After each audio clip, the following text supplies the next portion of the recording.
올해 봄 양금덕 할머니와 같은 이들을 돕는 일제 강제동원 시민 모임을 국민의힘이 비난하고 보수단체가 고발하는 일이 있었죠.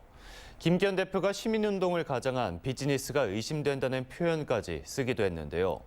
4개월 동안 수사한 경찰이 지난 9월 범죄 혐의점이 없다며 수사하지 않고 사건을 종결하는 각하 결정을 내리면서 시민 모임에 손을 들어준 사실이 뒤늦게 알려졌습니다.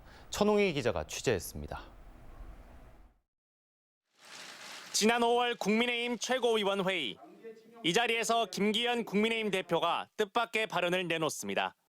양금덕 할머니를 돕는 일제 강제동원 시민 모임이라는 단체가 피해자들을 상대로 돈벌이를 하고 있다는 겁니다. 명분은 피해자를 위한다고 하지만 속을 들여다보면 자신들의 배를 불리는 데 목적이 있었던 것이 아닌지 의심할 수밖에 없습니다.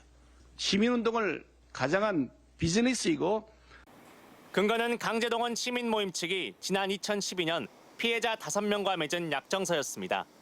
일본 미쓰비시 중공업 등 전범 기업과의 재판에서 승소할 경우 받게 되는 배상금 가운데 20%를 시민 모임에 주기로 한 약속이 시민단체의 순수성을 훼손했다는 겁니다. 보수 언론과 국민의힘이 연일 시민 모임을 공격했고 급기야 보수단체는 변호사법 위반 혐의로 서울중앙지검에 고발했습니다.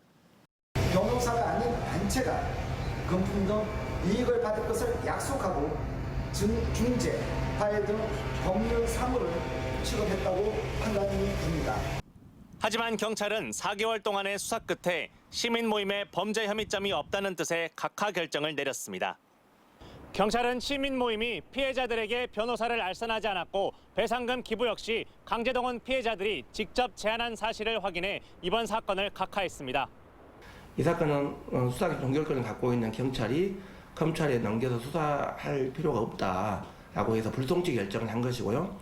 불송치 결정 중에서도 혐의 없음 결정이나 죄가 안 됨이나 또 공소권 없음 결정이 아니라 사유가 너무 그 주장 자체로 명백하게 죄가 되기 어렵다고 보고 각하 결정을 한 것입니다. 더구나 배상금의 20%를 시민 모임에 주기로 한 약정은 시민단체 관계자의 사익을 위한 것이 아니라 또 다른 강제동원 피해자들을 돕기 위한 공익사업에 쓰기 위한 것이었습니다. 후원해오시고 힘을 보태오신 그분들의 선한 마음까지 매도당한 그런 것 때문에 정말 그때는 견디기 힘들 만큼 모멸감 같은 것들을 좀 느꼈습니다. 국민의힘과 보수단체가 가세에 비난했던 것이 경찰 수사 결과 사실이 아닌 것으로 드러나면서 그렇다면 그렇게까지 무리수를 둬가며 시민 모임을 비난했던 목적이 무엇이었는지 궁금증이 일고 있습니다. MBC 뉴스 천홍입니다.